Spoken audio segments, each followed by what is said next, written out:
It's the end of the world. That's a pretty common phrase, isn't it? You hear it in songs, movies, and TV shows, but so far, every single prediction has been wrong. Otherwise, I wouldn't be able to make this video. However, some predictions are a lot more wrong than others. Some predictions are just so strange, you wonder how anyone even believed them at all. My name is Danny Burke, and this is the top 10 dumbest end of the world predictions. At number 10 now, we're going to start with the one a lot of you guys might remember, 2012. December 21st, 2012 was the day that the ancient Mayan calendar would end and a new one would begin. Now some people took this to mean there would be a spiritual transition for the world, others thought it would mean the literal end of it. The theories for this range from giant tidal waves to crust-shattering earthquakes. There was also the belief that the Earth was going to collide with a mysterious planet X, or that the magnetic poles would shift on Earth. It was all pretty crazy stuff, but it caught on so much they even made it into a movie called 2012. Some of you guys may have seen it. Doesn't really have the same appeal now that we all survived it. Coming at number 9 now, we have the prophecy hen of Leeds. I love this one. Back in 1806, in the city of Leeds in England, a lot of people were convinced the world was gonna end. They thought this because it was written on the freshly laid eggs of some hens. This is actually true. People from all over England went to visit Mary Bateman,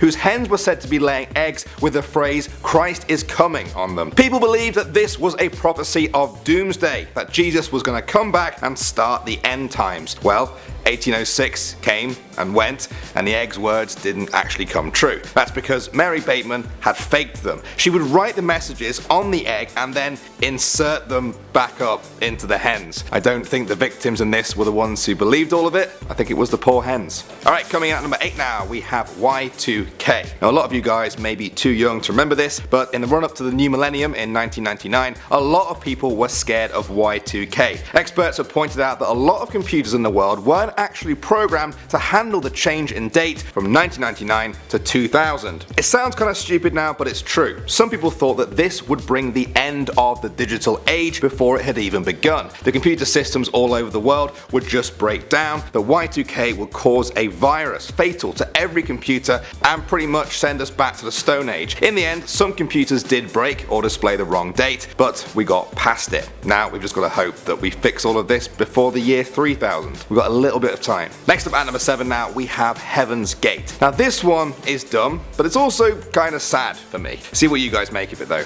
In 1997, the Halley-Bopp comet appeared in the night sky, first time in thousands of years. A whole cult sprang up in San Diego who believed that an alien spacecraft was traveling behind the comet and that they had to get on board because the Earth was about to be wiped clean. They called themselves Heaven's Gate. Now they believed the only way to get to this spaceship was to leave their current vessels behind, which was their bodies. So on March 26, 1997, 39 members of the cult drank poison and died. The leader of the cult was obviously a mentally ill psychopath who made a very dumb prediction. I just feel really bad for the people who went along with it. Alright, next up at number 6 now, we have the Jupiter effect. In the mid 1970s, some people believed that the world was going to end on March 10th, 1982. This would be the date when all of the planets would perfectly align on the same side of the sun, even Pluto, which was a planet back then. They thought the gravitational effect of all the planets lining up would affect the Earth, leading to huge storms as well as earthquakes and volcanoes, the likes of which we have never seen before, the end of the world. Now all of this came from a book called The Jupiter Effect, the author of which went on to say later that he was sorry he ever had anything to do with it. As you can probably tell from today's date, the world did not end in 1982. Moving on to number 5 now, we have Robert Fitzpatrick. This man belonged to an evangelical group who believed that the world was going to end on May 21st, 2011. Now they had got this information from certain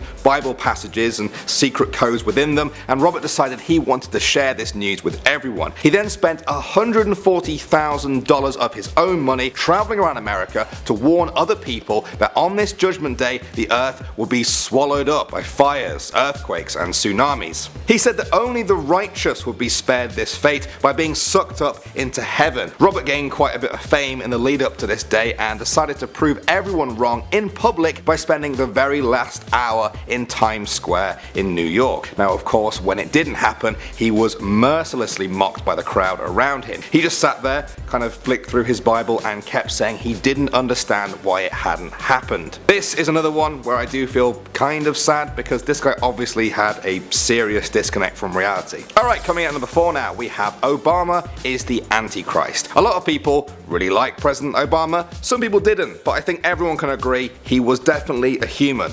Well, not everyone, unfortunately. In 2008, when Obama was first elected, an email chain started spreading around the world. It said that according to the Bible, the Antichrist will be a man in his 40s of Muslim descent who will deceive the nations with persuasive language and have a massive Christ-like appeal. The prophecy says that people will flock to him and he will promise false home and world peace, and when he is in power, he will destroy everything. Is it Obama? Now, amazingly, a sizable amount of people actually believe this rubbish, and they really thought that Obama was the Antichrist who would destroy the world. What a sad thought. I'm glad they were wrong. Okay, coming in at number 3 now, we have the Black Rainbow. Jerron Criswell Koenig was a popular American psychic who died in 1982. Now, throughout his life, he made a lot of quite strange predictions. For example, he said there would one day be cannibalism in Pennsylvania and that a great drought would leave New York in ruins. But perhaps his strangest prediction was the Black Rainbow. Criswell said that on Wednesday, August 18th, 1999, every point on Earth would be covered by a black rainbow, the darkest black you can imagine. The black rainbow will then start sucking up the oxygen from our atmosphere like a huge snake suffocating its prey. For the next few hours, we will all grow weaker and weaker as we couldn't breathe, and then we will all go silently, gasping for breath, and there will be only silence on the Earth.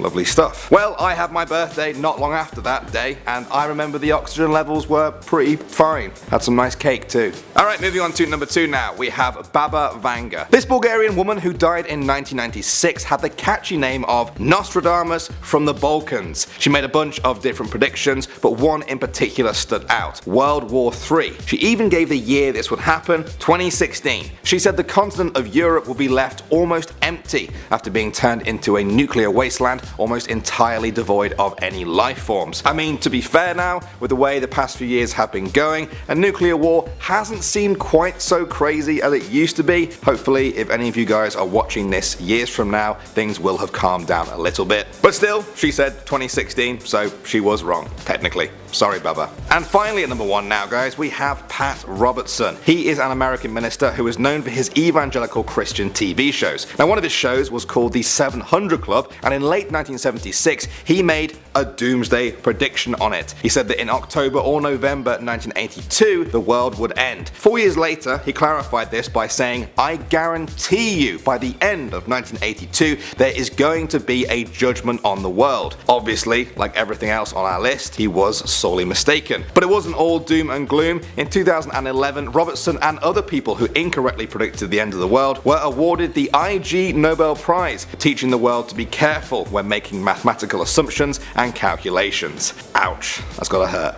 A little bit of a burn. Right, I predict this video is over. That's right, I always make very safe predictions. Make sure you guys let me know what you want to see next on Most Amazing. My name is Danny Burke. Thank you as always for watching. See you in the next one, and hey, check out our merch.